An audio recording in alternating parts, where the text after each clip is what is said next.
వింతైన శ్రమను అనుభవించి ఎంతో చింత గొలిపే మరణాన్ని పొందిన యేసయ్యా మీకు వందనాలు. మరియు కుమారు మీ వాక్యమును ధ్యానించాలని ఆశపడుతున్నాను. ఆ మాటలు కేవలం నిష్ప్రయోజనం. మీరు మాట్లాడటం మాకు ఆశీర్వాదకరం, అది ఎంతో మేలుకరం నాయన. మా జీవితానికి అవసరమైన శ్రేష్టమైన వర్తమానాన్ని ఈ రాత్రి వేళ ఈ యొక్క ధ్యానము చేత మాకు అనుగ్రహించి మా శరీరాత్మలను మీ కృపతో బలపరచమని, మానవాత్మను మరుగుపరిచి మానవస్వరమును మరుగుపరిచి మహిమ కలిగిన మీ శుద్ధాత్మ సహాయం మనోహరమైన మీ స్వరం మాకు అనుగ్రహించి సమస్త మహిమ ఘనత ప్రభావం వీరి పొందమని ఈ సైనామమున ప్రార్థించి వేడుకొనుచున్నాను తండ్రి, ఆమేన్. దేవునికి మహిమ కలుగునుగాక. దేవుని ప్రేమించి ఆయన పరిశుద్ధ సన్నిధిని చేరివచ్చిన ప్రియ విశ్వాసులందరికీ మన ప్రభువును ప్రియరక్షకుడైన యేసుక్రీస్తు వారి పరిశుద్ధ నామములో శుభాలు తెలియజేస్తున్నాను. ప్రభునందు ప్రియులారా, ఈ 23వ ధ్యానం కొరకు ఏర్పాటు చేయబడిన పరిశుద్ధ వాక్య భాగాలు ఈ రీతిగా చదువుకున్నాం. మొదటిగా యోబు గ్రంథము 19వ అధ్యాయం 25 నుంచి 29 వచనాలు. ఇక అపోస్తలుడైన పౌలు గలతీయులకు రాసినటువంటి పత్రిక 5వ అధ్యాయం 16 నుంచి 21 వచనాలు. మూల వచనం గలతీ పత్రిక 5వ అధ్యాయం 19 నుంచి 21 వచనాలు మనం చదువుకుందాం. శరీర కార్యములు స్పష్టమై ఉన్నవి.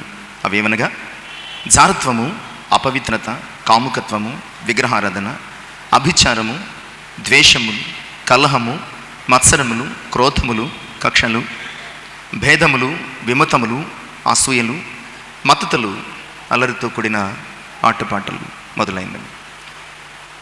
ప్రభునందు ప్రియులారా, ఈ గలతీ పత్రిక పౌలు భక్తుడు రాస్తూ చాలా సంగతులు, చాలా విషయాలు శరీరమును లేదా దేహమును గురించి మాట్లాడుతూ ఉంటాడు.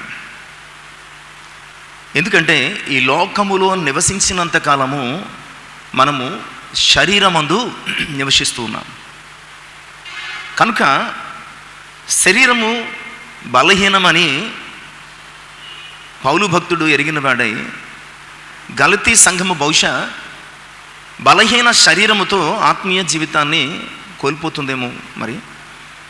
అందుకనే ఎక్కువ గలతీ పత్రికలు శరీరాన్ని గురించి ఏం చేయాలి, శరీర కార్యాలకు దూరంగా ఉండడానికి ఎలాగూ మనం జీవించాలి, ఈ విషయాలన్నిటిని గురించి చాలా క్లియర్గా ఒక్కొక్క సెంటెన్స్ అయినప్పటికీ చాలా స్పష్టంగా మాట్లాడుతూ ఉన్నాడు. నిజమే, యేసుక్రీస్తు ప్రభువారు శిష్యులను చూచి చెప్పినట్లుగా ఆత్మ సిద్ధమే కానీ శరీరం బలహీనమైనది. ఆత్మ సిద్ధమే కానీ నిజమే, మనకందరికీ ఆత్మలో ఆశ ఉంది. ప్రభువు వలె బ్రతకాలని, ప్రభు మనసు కలిగి ఉండాలని, ఆయన వలె ప్రేమ కలిగి జీవించాలని, ఆయన వంటి పరిశుద్ధతను మనము కలిగి ఉండాలని మనందరికీ ఆశ ఉంది. ఆయన వలె అచ్చంగా మనం బతకాలని.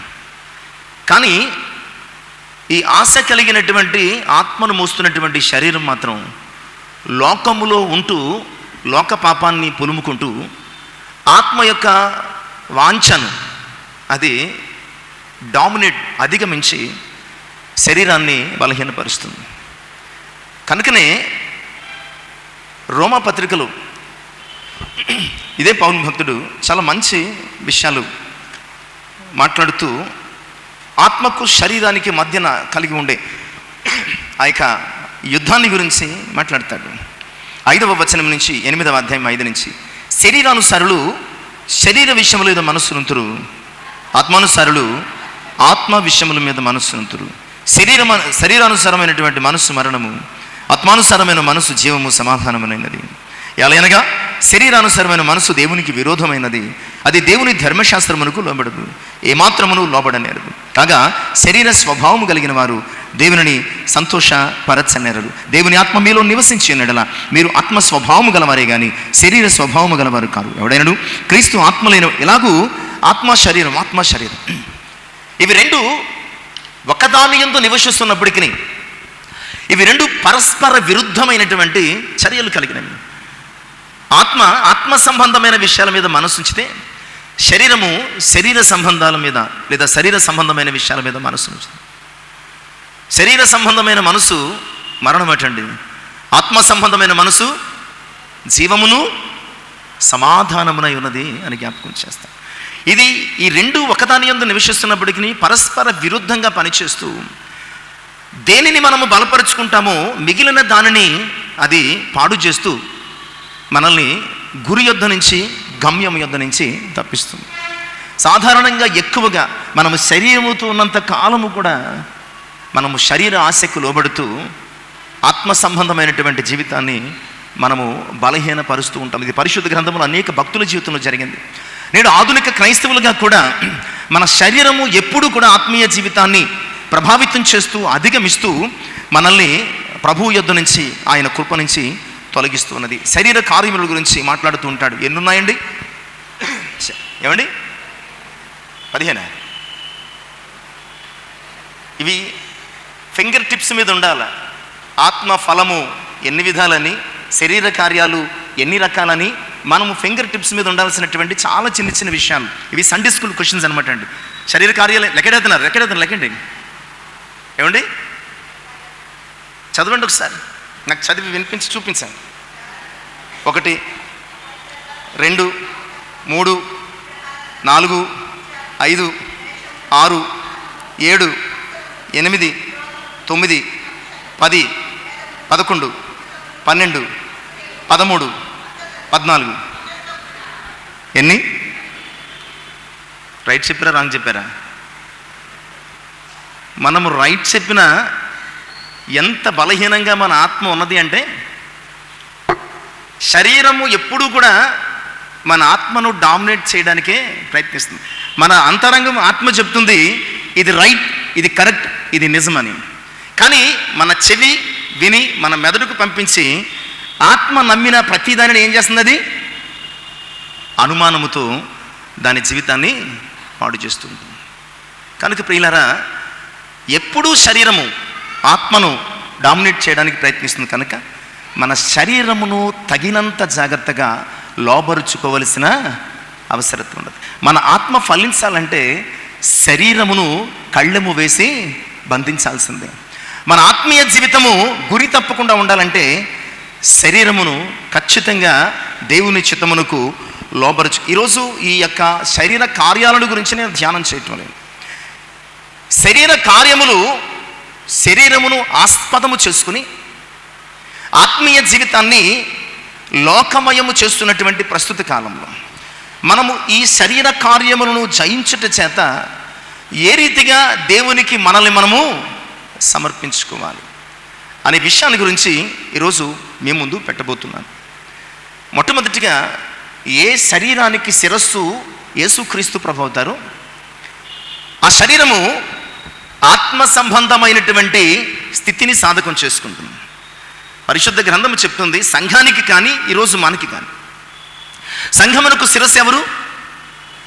మన శరీరమునకు కూడా శిరస్సు క్రీస్తే. అంటే శిరస్సు ఆలోచన చెప్పున, అనగా ప్రభు యొక్క ఆలోచన చెప్పున ఏ శరీరము తన యొక్క జీవితాన్ని జీవిస్తుందో ఆ శరీరము ఖచ్చితంగా దేవుని చిత్తానికి లోబడి ఉంటుంది. అలా కాకుండా ఒకవేళ ఏ శరీరం అంటే ఏంటండి? ఇందుకని అసలు విషయాన్ని వదిలేసి మనం వెళ్ళిపోతాం. శరీరం అంటే ఏమండి? ఎంత విచిత్రం చూసారా? మనకు బైబిలే తెలియదు అనుకున్నాను. మన గురించి మనకు కూడా తెలియదు.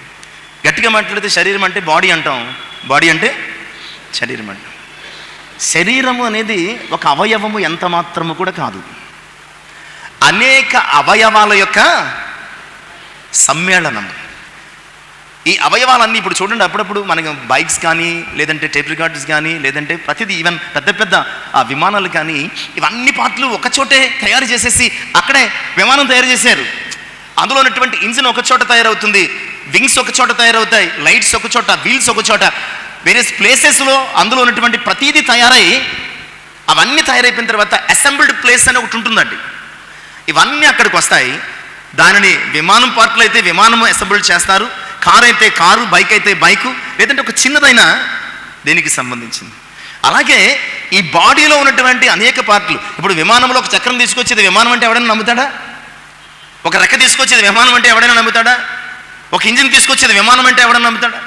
అన్నీ కలిపి ఒక ఆకారాన్ని తీసుకొస్తే అది విమానం అంటే నమ్ముతాడు. శరీరం అన్నా కూడా అంతే. శరీరం అంటే ఒక కన్ను, ఒక కాలు, ఒక ముక్కు, ఒక చెవు ఎంత మాత్రం కూడా కాదు. ఈ అవయవాలన్నీ కలిపి ఒక ఆకారముగా రూపొందించబడితే దానిని శరీరము అన్నారు. కనుక శరీర కార్యాలు నిజానికి శరీరానికి పూర్తిగా సంబంధించింది కాదు, కానీ శరీరంలో ఉన్నటువంటి ఒక్క అవయవము చేసే తప్పిదము, శరీరంలో ఉన్నటువంటి ఒక్కొక్క పార్ట్ చేసే పాపము, ఇవన్నీ కూడా ఎవరికి ఆపాదించారు? శరీరమునకు. కన్నుక పాపం చేస్తుంది, చెవుక పాపం చేస్తుంది, నోరక పాపం చేస్తుంది, మనసుక పాపం చేస్తుంది, చెయ్యొక పాపం చేస్తుంది, కాలుక పాపం చేస్తుంది. అలాగూ ఇవన్నీ కూడా రకరకాల అవయవాలతో శరీరమందు మనము చేసే ప్రతి కార్యాన్ని కూడా ఏమన్నామంటే శరీర కార్యాలు. ఇటు శరీర కార్యాలు ప్రియ విశ్వాసులారా మనల్ని నేరుగా, ఒకవేళ శరీరం అంతటితో నువ్వు పాపం చేయవసరం లేదు, నీవు కన్నుతో పాపం చేస్తే చాలు నీవు ఖచ్చితంగా ఎక్కడికి వెళ్ళిపోతావట? నరకంలోనికి. నీవు కాలుతో పాపం చేస్తే చాలు ఖచ్చితంగా ఎక్కడికి వెళ్ళిపోతావట? అందుకని మత్తయి సువార్త 5వ అధ్యాయం కొండ మీద ప్రసంగంలో యేసుక్రీస్తు ప్రభువారు అంటారు, 29-30 వచనాలు, మత్తయి సువార్త 5వ అధ్యాయము, నీ కుడి కన్ను నిన్ను అభ్యంతరపరచిన ఎడల దానిని పెరికి నీ యొద్ద నుంచి పారవేయము. దేహమంతయు నరకములో పడవేయబడుట కంటే అవయవములలో ఒకటి నశించడం నీకు ప్రయోజనకరము కదా. నీ కుడి చేయి నిన్ను అభ్యంతరపరిచిన ఎడల దానిని నరికి నీ యొద్ద నుంచి పారవేయము. నీ దేహమంతయు నరకములో పడకుండా నీ అవయవములలో ఒక్కటి నశించడం. ఎంత చక్కగా వివరిస్తాడంటే, ఏ అవయవం పాపం చేస్తే దాన్ని తీసేయమంటాడు. ఆ ఒక్క అవయవాన్ని బట్టి నీ శరీరం అంతా నరకంలో పడవేయబడ్డం కంటే వైకల్యత కలిగి నీవు జీవంలోనికి వెళ్ళడం మంచిది కదా. వైకల్యత అంటే జీవములో వైకల్యత కాదు, ఈ లోకములో వైకల్యతతో జీవించి జీవదాయకమైన రాజ్యంలోనికి వెళ్ళడం మంచిది కదా. నిజమే ప్రియులారా, ఈరోజు మన శరీరంలో ఒక్కొక్క అవయవము చేసే తప్పిదం మన ఆత్మీయ జీవితాన్ని, సాక్ష్యాన్ని, విశ్వాసాన్ని దూరం చేస్తూ మనల్ని నేరుగా నరకంలోనికి నెట్టేస్తూ ఉంటుంది. కనుక నీ శరీరం బాగుంటే నీ ఆత్మీయ జీవితం బాగుంటుంది. నీ శరీరం బాగుంటే నీ ఆత్మీయ జీవితం బాగుంటుంది. అలా నీ శరీరం బాగోవాలి. ఈ శరీర కార్యాలు ఇందాక మనం చెప్పుకున్నటువంటి 15 శరీర కార్యాలు మన జీవితంలో, మన శరీరంలో, మన అవయవాలలో లేకుండా మనము దేవుని ఎదుట మన శరీరాన్ని పరిశుద్ధంగా నిలుపుకోవాలి అంటే ఒక విషయాన్ని మనం గమనించాలి. ఆ విషయాన్ని గమనించి మనము ధ్యానంలోనికి నడిపించబడదు. కొరింథీ మొదటి పత్రిక 6వ అధ్యాయం 19-20 వచనాలు. కొరింథీ మొదటి పత్రిక 6వ అధ్యాయం 19-20 వచనాలు. మీ దేహము దేవుని వలన మీకు అనుగ్రహింపబడి మీలో ఉన్న పరిశుద్ధాత్మకు ఆలయమై ఉన్నదని మీరు ఎరుగరా? మీరు మీ సొత్తు కాదు, విలువ పెట్టి కొనబడిన వారు గనుక మీ దేహములతో, మీరు మీ సొత్తు కాదు, మీరు విలువ పెట్టి కొనబడిన వారు. గలతీ పత్రికలో భక్తుడు పౌలు అంటాడు, ఇదిగో మీ శరీరం అంది కార్యాలు నివసిస్తున్నాయి, ఈ కార్యాలు మిమ్మల్ని మరణానికి నడిపిస్తున్నాయి. ఇటు కార్యాలు చేయకుండా ఉండాలంటే మీరు మీ సొత్తు కాదు, మీ దేహము దేవుని చేత అనుగ్రహించబడిందని మీ దేహములతో దేవుని మహిమపరచాలని. శరీర కార్యాలు మన శరీరమందు మనల్ని ఆలకుండా ఉండాలన్నా, మన దేహము చేత దేవుని మహిమపరచాలన్నా ఒక్క 7 విషయాలు మన జీవితంలో ఈరోజు ధ్యానం చేయడానికి త్వరగా సిద్ధపడదామండి. గమనించండి, నీ శరీరమందు శరీర కార్యాలు లేకుండా ఉండాలన్నా, నీ ఆత్మ ఫలించాలన్నా, అలాగే మన శరీరము ఆయన సొత్తుగా, ఆయనకు మహిమకరముగా ఉండాలన్నా ఒక్క 7 విషయాలు మన శరీరమందు ఖచ్చితంగా మనము కలిగి ఉండాల్సినటువంటి అవసరం ఉంది. త్వరగా వీటిని చూసే ప్రయత్నం చేద్దామంటే, మొట్టమొదటిగా శరీర కార్యాలకు దూరంగా నీ శరీరం దేవునికి మహిమకరంగా ఉండాలంటే నీ శరీరమందు నీవు శ్రమ పడుతూ ఉండాలి. నీ శరీరాన్ని దేనికి లోపరుచుకోవాలండి? నీ శరీరాన్ని దేనికి లోపరుచుకోవాలండి?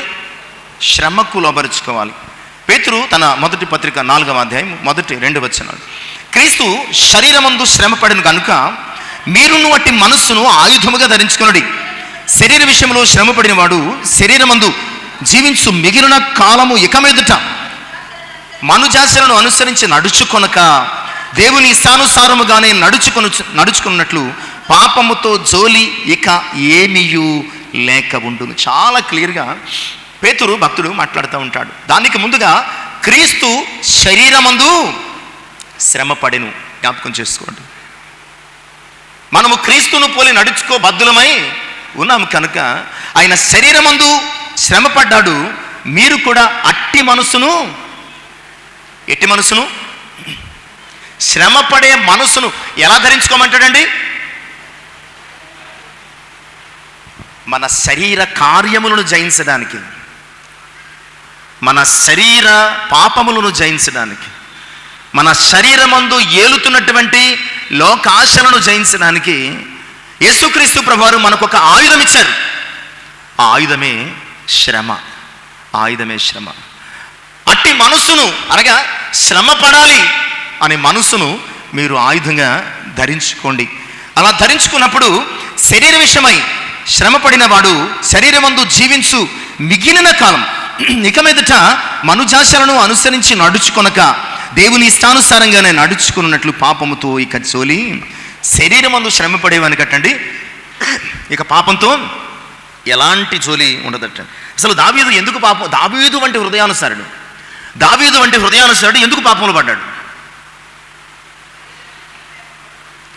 దావీదు వంటి దేవుని హృదయానుసారుడు ఎందుకు పాపంలో పడ్డాడంటే, యుద్ధము చేయాల్సిన రాజు నిద్రపోయి శరీరాన్ని సుఖపెట్టుకున్నాడు. యుద్ధం చేయాల్సిన రాజు యుద్ధం చేస్తుంటే, యుద్ధం చేసినవాడు ఏం చేస్తాడు? ఇంటికి ఒక 5 నిమిషాలు టైం దొరికితే ఏం చేస్తాడు? యుద్ధం చేసేవాడు యుద్ధం చేసేవానికి ఒక 5 minutes టైం దొరికితే, ఇప్పుడు యుద్ధాలు చేస్తారండి, బార్డర్లో చేస్తారు. వాళ్ళకేమి మనకలా గంటలు 9 గంటలు పడుకుని పోయి 9 గంటలకు లేగరు, గంటలు పడుకోరాళ్ళు. జస్ట్ 5 minutes టైం ఉంటే ఎక్కడ ప్లేస్ ఉంటే అక్కడ చిన్నగా కునికేసి రిలాక్స్ అయిపోతారు. 5 minutes చాలు. యుద్ధం చేసేవాడు ఎప్పుడు కూడా 5 నిమిషాలు దొరికితే చాలు అలా రోడ్డు మీదకి వెళ్ళిపోయి సరదాగా తిరిగి వద్దాం అనుకోడు. ఈ 5 నిమిషాలు ఏం చేస్తాడు? మళ్ళా నేను నెక్స్ట్ 5 minutes తర్వాత నేను యుద్ధం చేయాలంటే ఈ 5 నిమిషాలు మస్ట్ అండ్ షుడ్ నేనేం చేయాలా? విశ్రాంతి తీసుకోవాలి. ఇక్కడ ఇదే చెప్తున్నాడు. నీ శరీరము మీద పాపానికి ఆధిపత్యము లేకుండా ఉండాలంటే నీ శరీరం మీద శ్రమకు అధికారమే. నీ శరీరాన్ని ఎప్పుడు శ్రమపరచుకోవడం మొదలు పెడతావో అసలు పాపమును గురించిన ఆలోచన కానీ ఆశ కానీ నీకు రాదు.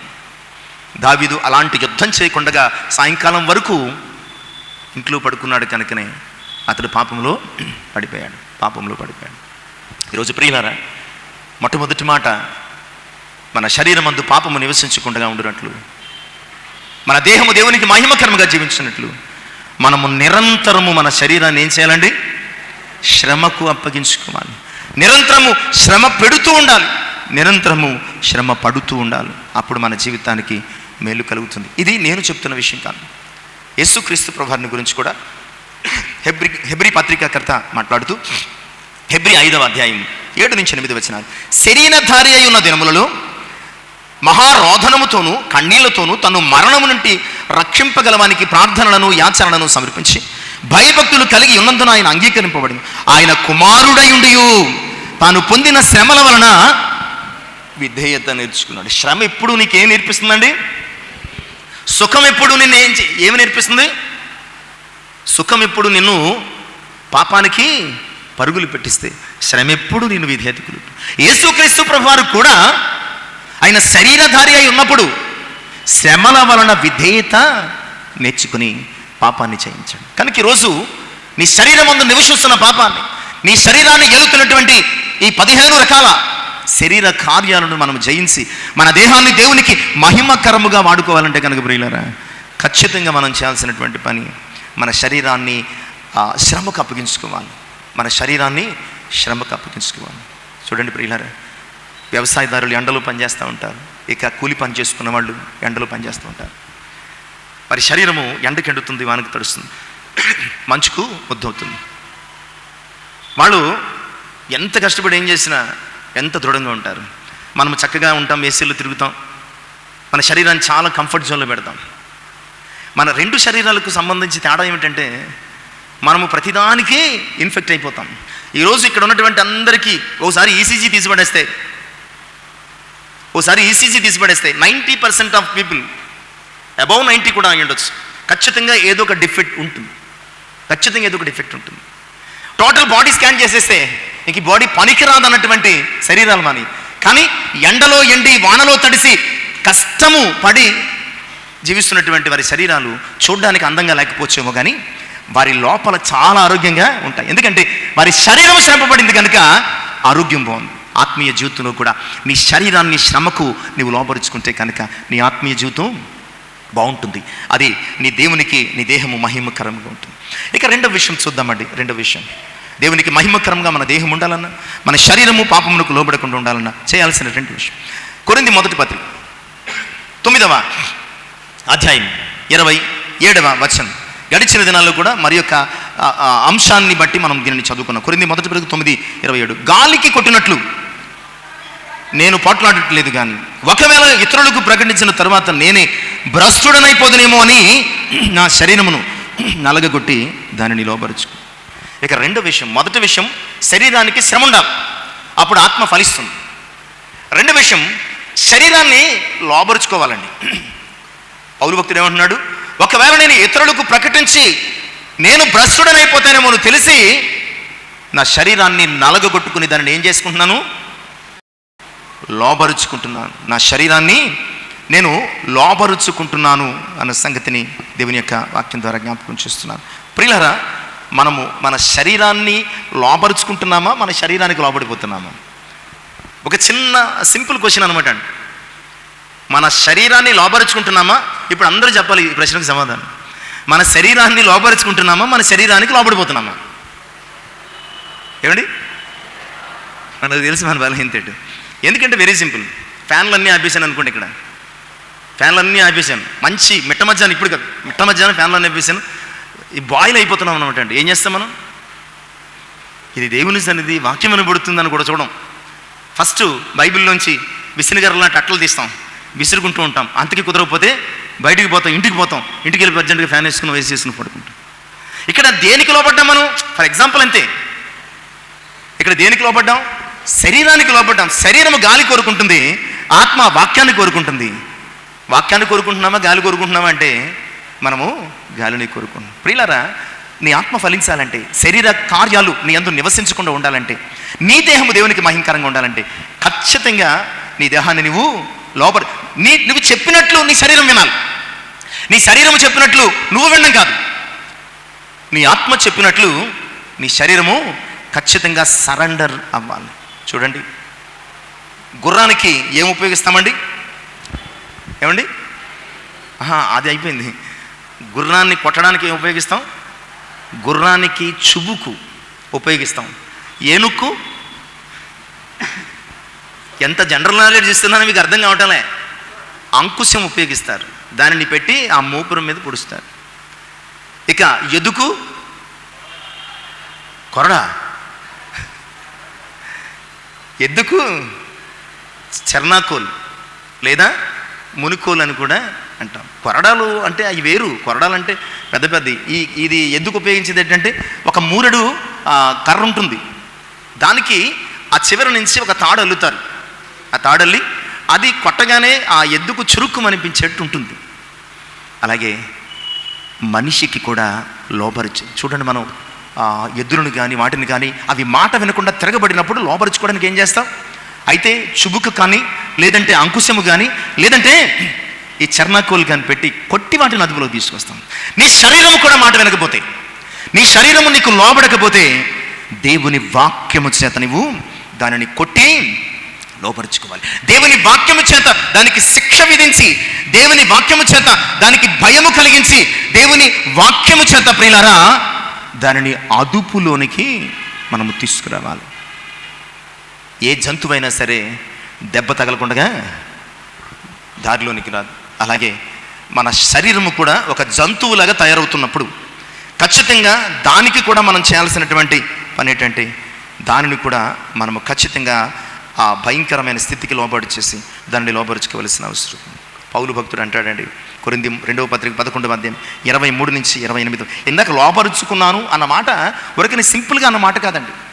పౌలు భక్తుడు అన్నాడు, నేను బోధించిన తర్వాత, ప్రకటించిన తర్వాత నేనే భ్రష్టుడనైపోతానేమో అని నన్ను నలగగొట్టుకుని లోబరుచుకున్నాను అన్న మాట ఊరకనే ఓ ప్రాస కోసము, లేదంటే ఆ సంఘాన్ని ఏదో మరి పురుకొల్పడం, ఉత్సాహపరచడం కోసమో కాదు. ఇది నిజమైనటువంటి శ్రమ. కొరింథీయులకు రాసిన 2వ పత్రిక 11వ అధ్యాయం 23 నుంచి 28 వచనాలు. వారు క్రీస్తు పరిచారకుల వెర్రివాని వలె మాట్లాడుచున్నారు. నేను మరి ఎక్కువగా క్రీస్తు పరిచారకుడు, మరి విశేషముగా ప్రయాసపడుతుంది. వారి అనేక పర్యాయములు చెరసాలలో ఉంటుంది, అపరిమితముగా దెబ్బలు తింటుంది, అనేక మార్లు ప్రాణాపాయములు ఉంటుంది. యూదుల చేత 5 మార్లు ఒకటికి తక్కువ 40 దెబ్బలు తింటుంది. ముమ్మారు బెత్తములతో కొట్టబడితిని, ఒకసారి రాళ్లతో కొట్టబడితిని, ముమ్మారు ఓడ పగిలి శ్రమపడితిని, ఒక రాత్రి పగలు సముద్రములో గడిపితిని. అనేక పర్యాయములు ప్రయాణములలోను, నదుల వలనైన ఆపదలలోను, దొంగల వలనైన ఆపదలలోను, నా స్వజనుల వలనైన ఆపదలలోను, అన్యజనుల వలనైన ఆపదలలోను, పట్టణములు ఆపదలలోను, అరణ్యములు ఆపదలోను, సముద్రములు ఆపదలోను, కపట సహోదరుల వలన ఆపదలోను ఉంటిని. ప్రయాసముతోను, కష్టముతోను, తరచు జాగరణములతోను, ఆకలి దప్పులతోను, తరచుగా ఉపవాసములతోను, చలితోను, దిగంబరత్వంతోను ఉంటిని. ఇంకా చెప్పవలసినవి అనేకమైనవి ఉన్నవి. ఇవి గాక సంఘములన్నిటినీ గుర్చిన చింత. పౌలు ఎంతగా తన శరీరాన్ని లోపరుచుకున్నాడు. ఇక పౌలు శరీరమందు శరీర కార్యాలు నివసించడానికి అవకాశం, శరీర కోరికలు ఉత్పన్నం కావడానికి అసలు ఛాన్సు లేదు. ఈరోజు మన శరీరమును కూడా మొదట శ్రమకు అప్పగించాలి. 2, మనము దానికి శిక్ష విధించి లేదా ఆ కళ్ళు వేసి అదుపులోనికి మనము తెచ్చుకోవలసినటువంటి అవసరం. ఇక 3వ విషయం చూద్దామండి. మన శరీరమందు పాపము నివసించకుండా, శరీర కార్యాలు మన శరీరాన్ని ఏలకుండా మన దేహము దేవునికి మహిమకరంగా ఉండడానికి. ఇక 3వ అంశం, మన శరీరములను సజీవ యాగములుగా దేవునికి సమర్పించుకోవాలి.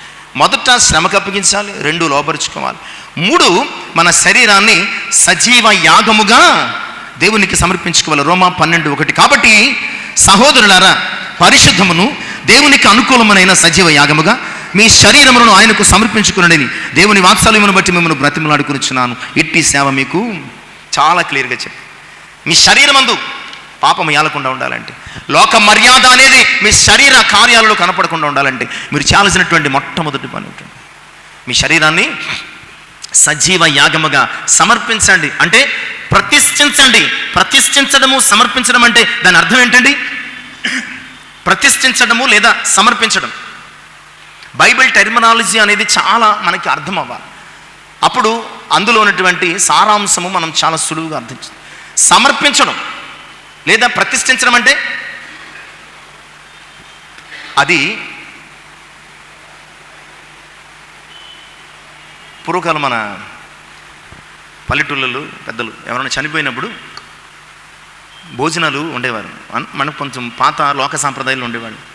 ప్రతి పూట భోజనం వండిన తర్వాత ఫస్ట్ మీల్ ఏం చేసేవారంటే, ఫస్ట్ మీల్ కొంచెం ఆహారం, కొంచెం కూర తీసి పక్కన పెట్టేసేవారు. ఎందుకు అని అడిగితే ఇవి పితరులు తినడానికి అనేవారు. ఇప్పుడు కూడా కొంతమంది క్రైస్తవులు చేస్తున్నారు. ఇది కూడా అనేక పాపాలు ఒక పాపం ఇది, ఇలా పెట్టడం కూడా. నేను మీకు అర్థం కావడానికి మాత్రమే చెప్తున్నాను, అర్థం కావడానికి. రేపొద్దున పాస్టర్ గారు చెప్పారు కనుక మనం చేసేచ్చు. నేను చెప్పింది వేరే ఉద్దేశంతో. అంటే ఆ వ్యక్తికి తమ కుటుంబంలో తమ మధ్య భౌతికంగా లేకుండా వెళ్ళిపోయిన వ్యక్తికి తమతోనే ఉన్నారు అన్నటువంటి ఓ తృప్తి కోసం కొంచెం ఆహారాన్ని పక్కకి తీస్తారు. ఆహారము వారికి మాత్రమే చెంది. అలాగే ప్రత్యేకపరుచుకోవడం అంటే, ఈ దేహము నీ సొత్తు కాదు కనుక,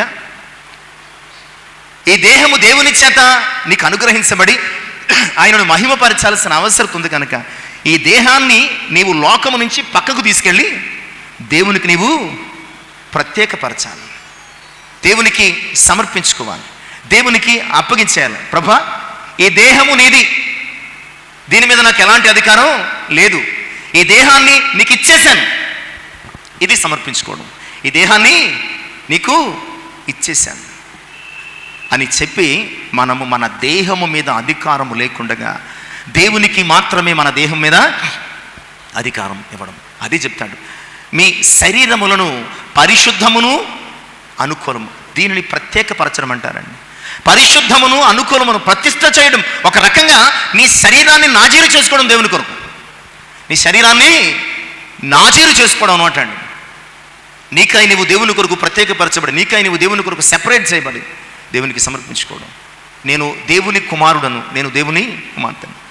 అలా సమర్పించుకున్నప్పుడు ఇక లోక పాపముతో, లోకముతో ఆ శరీరమునికి ఏమాత్రము కూడా సంబంధము ఉండదు. ఎందుకంటే కొరింథీ మొదటి పత్రిక 3వ అధ్యాయం 16-17 వచనాలు, మీరు దేవుని ఆలయమై ఉన్నారని మీరు ఎరుగరా?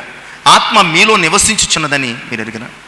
ఎవడైనను దేవుని ఆలయమును పాడు చేసిన యెడల దేవుని వాడు పాడు చేయండి. దేవుని ఆలయము పరిశుద్ధమైనది, మీరు దేవుని ఆలయము దేవుని కొరకు ప్రత్యేకించబడింది, అది పరిశుద్ధమైనది అని చెబుతూ ఆ ఆలయము ఎవరూ కాదు, మీరే ఆయన ఆలయం. మనము ఆయన కొరకు ఒక ఆలయముగా ప్రతిష్ఠ చేసుకుని సమర్పించుకుని ప్రత్యేకపరుచుకున్నప్పుడు ప్రియులారా మన జీవితాలు దేవునికి మహిమకరంగా ఉంటాయి. మన శరీరమందు ఏ పాపము ఏలే ప్రమాదము లేదు. త్వరగా వెళ్ళిపోదాం. ఇక 4వ విషయం, 3 విషయాలు చెప్పండి. మొదట శరీరము శ్రమ పరుచుకోవాలి, 2 శరీరాన్ని లోబరుచుకోవాలి, 3 శరీరాన్ని సమర్పించుకోవాలి. ఇక 4వది, శరీరమందు దేవుడు అనుగ్రహించిన ముళ్ళును నీవు అంగీకరించాలి. ప్రతి శరీరంలో ఒక ముళ్ళు ఉంటుందండి, ప్రతి శరీరంలో ఒక ముళ్ళు ఉంటుంది. నీ శరీరము హెచ్చిపోకుండా, ఇంకా చెప్పాలంటే మర్యాదకరమైన సంస్కారయుతమైన లాంగ్వేజ్ వాడాడు. నా శరీరము హెచ్చిపోకుండా నిమిత్తం అంటాడు. నిజానికి వాడాల్సింది మన శరీరము రెచ్చిపోకుండా ఉండడానికి కదా. మన శరీరము రెచ్చిపోకుండా ఉండడానికి ఒక ముళ్ళు అవసరం. ఆర్టీసీ బస్సులకి స్పీడ్ లిమిట్ అనేది ఒకటి పెడతారు. ఒక 60 km స్పీడ్ ప్యాసింజర్ బస్సులకి, ఎక్స్ప్రెస్లకి అయితే వేరేది ఉంటుంది. ఆ తర్వాత నువ్వు ఎంత తొక్కేసినా వెళ్తుంది.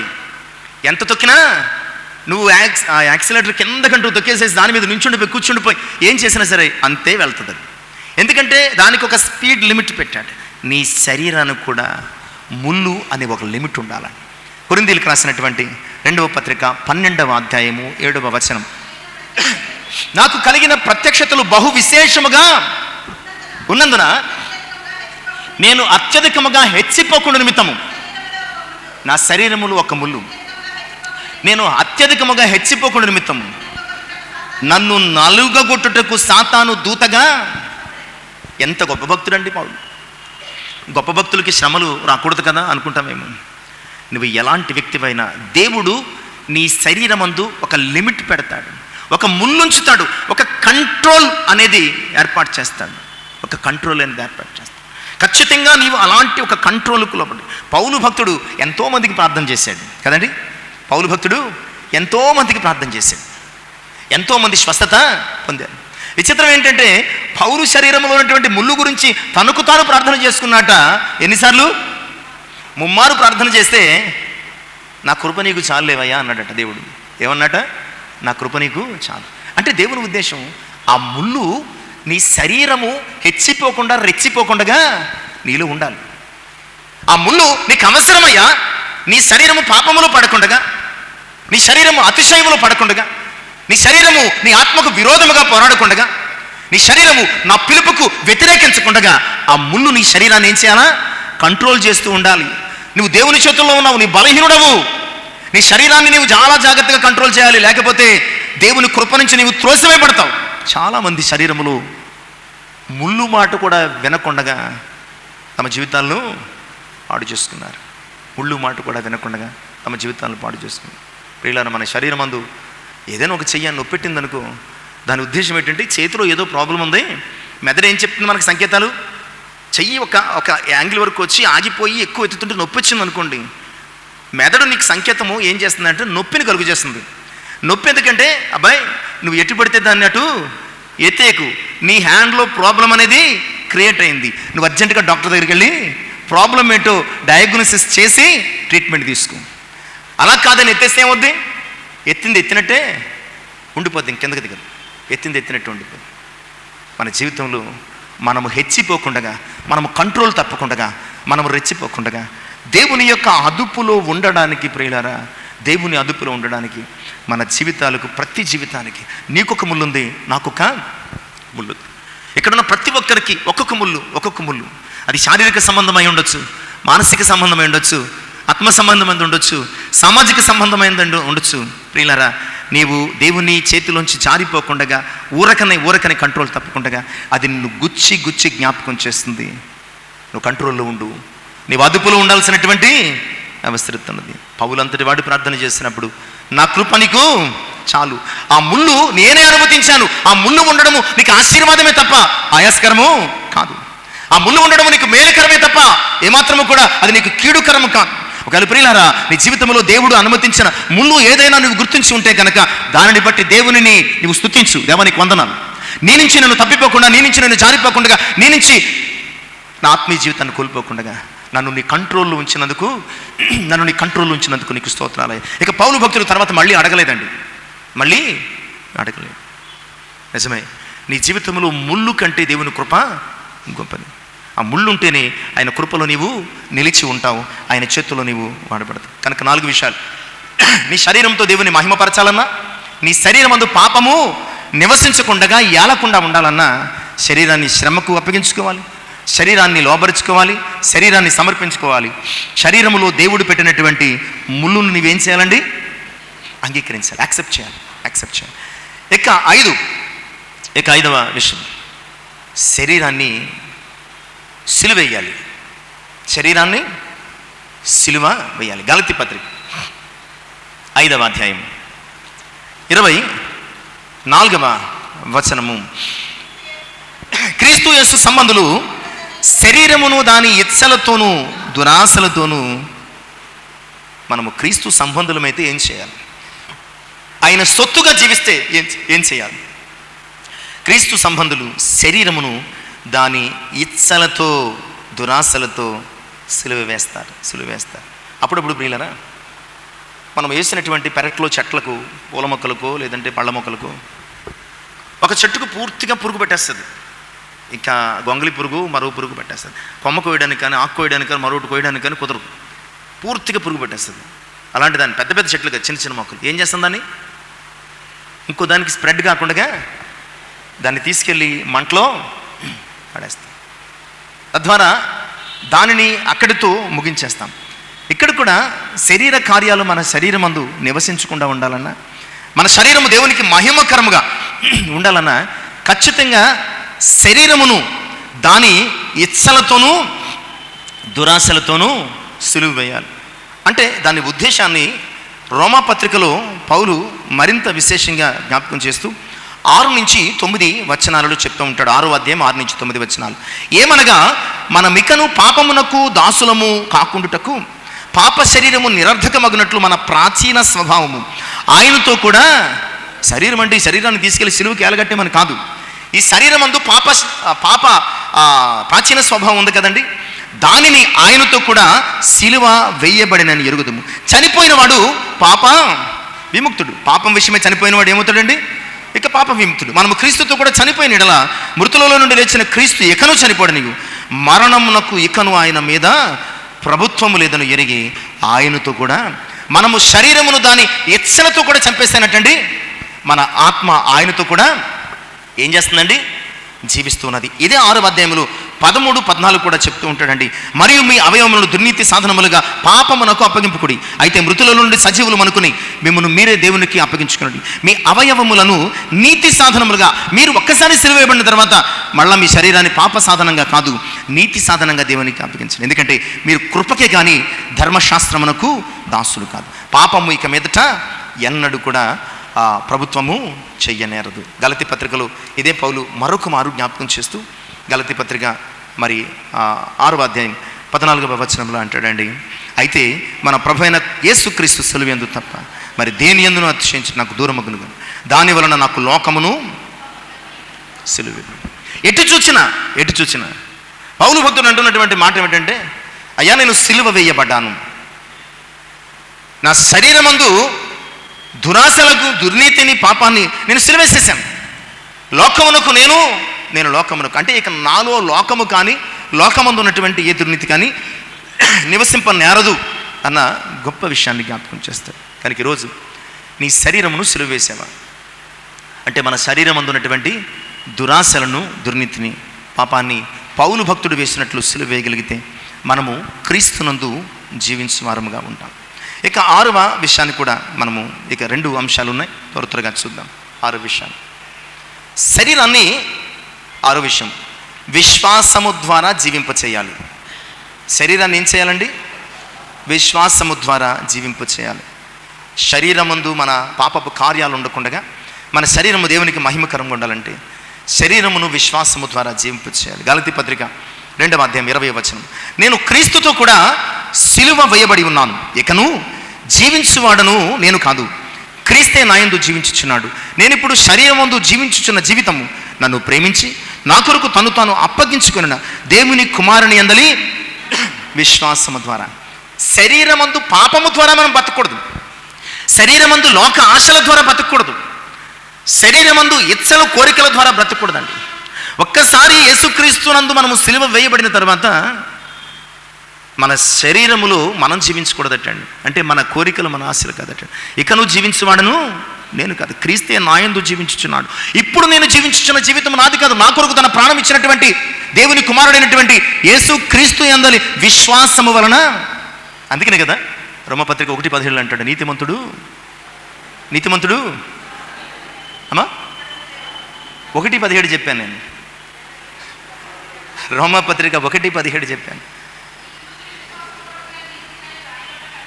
నీతిమంతుడు అటండి విశ్వాసమూలంగా జీవిస్తాట. నీతిమంతుడు అంటే దాని అర్థం ఏంటంటే, నీవు నీ పాపమునకు సిలువ వేయడం చేత, నీవు లోకమునకు సిలువ వేయబడము చేత, నీవు పాపం విషయంలో చనిపోయి క్రీస్తునందు తిరిగి లేపబడి ఆయన యందలి విశ్వాసమూలంగా జీవిస్తుంది. కనుక మనము విశ్వాసమూలంగా జీవించినప్పుడు మన యందు పాపము ఎంత మాత్రము నివసింపనేరదు, పాపమునకు మన మీద ఎంత మాత్రము అధికారము ఉండదు అన్న సంగతిని దేవుని యొక్క వాక్యం ద్వారా విశ్వాసము అనగా ఎఫెసీ పత్రిక 3వ అధ్యాయం 15వ వచనములో ఒక చక్కని మాట రాస్తాడు. ఎఫెసీ 3:15. మీ అంతరంగ పురుషుని యందు శక్తి కలిగి ఆయన ఆత్మ వలన బలపరచునట్లుగా క్రీస్తు మీ హృదయములలో విశ్వాసము ద్వారా నివసించున్నట్లుగాను తన మహిమైశ్వర్యము చొప్పున మీకు దయచేయవలనని మీరు దేవుని సంపూర్ణత యందు పూర్ణులగునట్లుగా ప్రేమ యందు వేరుపారి స్థిరపడి సమస్త పరిశుద్ధులతో కూడా దాని వెడల్పు పొడుగు లోతు ఎత్తు గ్రహించుటకు జ్ఞానమునకు మించిన క్రీస్తు ప్రేమను తెలుసుకుంటకు శక్తి గలవారు కావాలని. విశ్వాసమందు మనం జీవించాలంటే మొదట యేసుక్రీస్తు ప్రేమను మనం తెలుసుకోవాలి, ఆయన ప్రేమను తెలుసుకోవాలి. ఆయన ప్రేమను తెలుసుకోగలిగితే ఆయన కృపయందు మనము విశ్వాసము ఉంచగలరు. కనుక ఎవరైతే విశ్వాసము ద్వారా ఈ లోకంలో జీవిస్తారో వారు పాపముతో జోలి లేకుండా ఆయన నామమును ఘనపరచు మహిమపరచు శరీరములు కలిగి జీవిస్తారు. ఇక చివరి అంశాన్ని మనం చూద్దామండి. చివరి అంశాన్ని, శరీరమందు మనకి ఏముండాలంటే అండి, విశ్వాసము మాత్రమే కాదు, నిరీక్షణ మనము కలిగి ఉండాలి. యోబు గ్రంథం 19వ అధ్యాయం 25-27 వచనాలు. అయితే నా విమోచకుడు సజీవుడనియు తర్వాత ఆయన భూమి మీద నిలిచినయు నేను ఎరుగుదును. ఎలాగూ నా చర్మము చీకిపోయిన తర్వాత నా శరీరముతో నేను దేవుని చూచెదను, నా మట్టుకు నేనే చూచెదను, మరి ఎవ్వడును కాదు, నేనే కనులారా. యోబు శరీరం ఎలా ఉందండి ఈ పాటికి? 19వ అధ్యాయం అంటే యోబు శరీరం ఈ పాటికి ఎలా ఉంది? చాలా భయంకరంగా అయిపోయింది. సమస్తాన్ని పోగొట్టుకున్నాడు, శరీరం అంతా కుళ్ళిపోయింది, శరీరం అంతా పాడైపోయింది. ఎక్కడికక్కడ భయంకరమైనటువంటి రీతిని శరీరము మరి దుర్గంధం వస్తుంది. అలాంటి స్థితిలో యోబు అంటున్నాడు, నా విమోచకుడు సజీవుడు, నేను ఆయన్ని చూస్తాను. ఎలా చూస్తాను? శరీరముతోనే, నా శరీరముతోనే. శరీరము కుళ్ళిపోతున్న యోబుకున్న నిరీక్షణ మాత్రం కుళ్ళిపోవటం లేదు. క్రైస్తవుడు ఇట్టి నిరీక్షణ కలిగి ఉన్నప్పుడు, అనగా రాబోవు ఆ క్రీస్తు యొక్క మహిమను చూచుటకు మనము నిరీక్షణ కలిగి ఉన్నప్పుడు ప్రియులారా, ఈ లోక పాపమందు మనకు ఏ జోలి ఉండదు. చూడండి యోబు తన శరీరమందు ఉన్నప్పుడే గొప్ప నిరీక్షణ కలిగి ఉన్నాడు. ఒక ప్రక్కన శరీరం చీకిపోతుంది, అయినా కూడా నేను చూస్తానంటున్నాడు. ఒక ప్రక్కన శరీరం పాడైపోతుంది, అయినా చూస్తానంటున్నాడు. ఒక ప్రక్కన చావులకు దగ్గర అవుతున్నాడు, అయినా నేను చూస్తానంటున్నాడు. కనుకనే యోబు శరీరమందు ఏ పాపము ఎలలేదు. ఒక 2 మాటలు యోబు గ్రంథం నుంచి చూస్తే 1వ అధ్యాయం 22వ వచనము, 2వ అధ్యాయం 10వ వచనం. అతడు తన నోటితోనైనను ఏ విధము చేతనైనను పాపము చేయలేదు. నోటితోనైనను ఏ విధము చేతనైనను యోబు ఏం చేయలేదటండి? పాపం. కారణం ఏంటంటే ఆయన ఇచ్చాడు, ఆయన తీసుకున్నాడు. యోబు నిరీక్షణ అతని శరీరమందు పాపము యాలకుండగా నిలవబెట్టింది. అన్నీ కోల్పోతున్నాడు, ఇంకా నిరీక్షణగా ఉన్నాడు. అన్నీ పోగొట్టుకున్నాడు, ఇంకా నిరీక్షణ కలిగి ఉన్నాడు. చివరికి శరీరం కూడా పోయింది, ఇంకా నిరీక్షణతో ఉన్నాడు. పైగా అంటున్నాడు, నా శరీరముతో నేను. నిజమే ప్రియులారా, ఈ నిరీక్షణ నిన్ను సిగ్గుపరచు. అది జీవముతో కూడిన నిరీక్షణ, అది అక్షయమైన నిరీక్షణ, అది శుభప్రదమైన నిరీక్షణ, అది యేసుక్రీస్తునందు దేవుడు మనకు అనుగ్రహించినటువంటి పరసంబంధమైనటువంటి నిరీక్షణ. కనుక యోబు సిగ్గుపడకుండా తిరిగి దేవుడు ఆశీర్వదించాడు, నిలవబెట్టాడు. కనుక 7 విషయాలు మనం చూసాం. మన శరీర కార్యాలు ఏలకుండా ఉండాలన్నా, అలాగే మన శరీరము దేవుని సొత్తు కనుక ఆయనకు మహిమకరంగా జీవించాలన్నా, నీ శరీరాన్ని శ్రమకు అప్పగించు, నీ శరీరాన్ని లోపరుచుకో, నీ శరీరాన్ని దేవునికి సజీవయంగా సమర్పించుకో, నీ శరీరమందు దేవుడు అనుమతించిన ముళ్ళును నీవు కలిగి ఉండు, అంగీకరించు. నీ శరీరమును పాపమునకు లోకమునకు సిలువేసి, నీ శరీరము విశ్వాసము ద్వారా మాత్రమే నివసింపచేయి లేదా జీవించు. అలాగే నీ శరీరమందు నివసించిన కాలంలో దేవుని యందు నిరీక్షణ ఎంత మాత్రం పోగొట్టుకోకు. అటు నిరీక్షణ మనల్ని ఎంత మాత్రం కూడా సిగ్గుపరచదు. ఇలాంటి స్థితి మన శరీరానికి మనము విధించగలిగితే, ఈ బౌండరీస్, ఈ లిమిటేషన్స్, ఈ టెరిటరీస్ అనేవి మనము శరీరానికి ఏర్పాటు చేయగలిగితే, శరీరము ప్రియులారా దేవుని చిత్తమునకు లోబడి వాక్యానుసారంగా బ్రతికి ఆయనకు మహిమను కలిగి జీవిస్తుంది, పాపమునకు దూరంగా ఉంటుంది. అట్టి స్థితి పరిశుద్ధాత్మను మనకు కలుగు చెట్టుకు ఈ మాటలు మన హృదయంలో ఫలింపచేయను గాక. తల నుంచి ప్రార్థన చేస్తుందామండి. మహోన్నతుడు, మమ్మల్ని మిక్కిలి ప్రేమించి మమ్మల్ని సజీవ లెక్కలు మీ సన్నిధిని సమకూర్చిన ప్రభువా, మీ కొందరు ఇంతవరకు మాతో మాట్లాడారు. నిజమేనైనా శరీరము చాలా దేవా పాపభూయిష్టమైనది. మా శరీరం ముందు పాపము నివసిస్తూ ఉన్నదని వాక్యం సెలవిస్తుంది. ధర్మశాస్త్రము శరీరమును ఆధారం చేసుకుని పాపము చేయిస్తుంది. నిజమే ప్రభువా, ఈ శరీరము పాపమునకు దాస్యము చేయకుండా మీకు మహిమకరంగా జీవించాలంటే, మీరు మాతో మాట్లాడిన శరీరాన్ని లోపరుచుకోవలసిన 7 విషయాల మీద మేము దృష్టి నుంచి శరీరాన్ని అట్టి శ్రమ చేత, లోబాటు చేత, సమర్పించుకుంటూ చేత, ముళ్ళు చేత, అయ్యా ఇదిగో ప్రభా విశ్వాసం చేత, నిరీక్షణ చేత మీకు సజీవ యాగముగా మీ సొత్తుగా సమర్పించుకుని మిమ్మల్ని మహిమపరచడానికి సహాయం చేయండి. విన్న వాక్యం మా హృదయములు ఫలింపచేసి సమస్త మహిమ ఘనత ప్రభా మీరు యేసయ్య నామమున ప్రార్థించి వినయపూర్వకంగా అడిగి వేడుకొనిచున్నాను తండ్రి, ఆమేన్. దేవునికి మహిమ కలుగును గాక.